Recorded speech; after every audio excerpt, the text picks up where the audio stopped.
I am here because of Terry and because all the people that were aligned in the right place at the right time that day. Everybody said that I should have been dead, basically. I was in the hospital for about a week.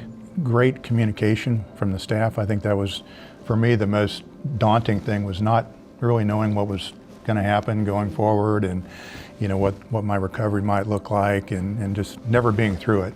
And so they were very good about answering a lot of questions because I had a bunch of them. So we couldn't speak more highly to the staff, which makes a big difference. You're afraid. Physicians were coming in. Dale wanted to meet his doctor.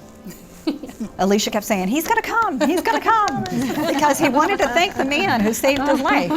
And how did you get to St. Elizabeth? We were just walking in our neighborhood. We usually walk 2 to 3 miles almost daily. When we were walking, he turned to me and said, Heather, something's not right. And at the same time, he was falling to the ground.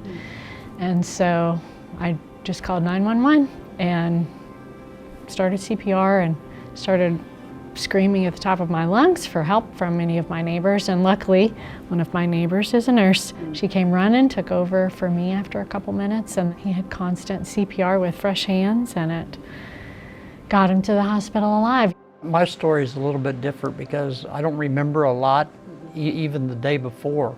I mean, I didn't even know why I was there or anything at the time. My children would look at me and I'd say, why am I here? And they'd say, you had a heart attack. And they said every time I'd get this look on my face like I had a heart attack.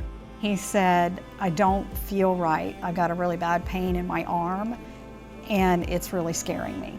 So I said, well, we're going to the hospital. I knew it was really, really grave. We were talking and he stopped talking.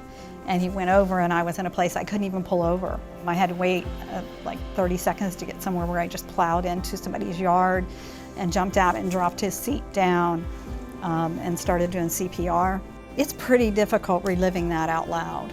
It is not something you ever want your spouse to go through. The blessing was that there was a paramedic squad that had just finished a run about 5 minutes away from us, and they did not have to transport. I really had not had any CPR training formally in many years, but he harped on it all the time. He said I was giving her instructions on how to give CPR because with my job, I had to take it like annually or renew it every couple years. We preach it now to anybody, like learn it, because it's going to be one of your family members likely that you're going to have to do this for. Yeah.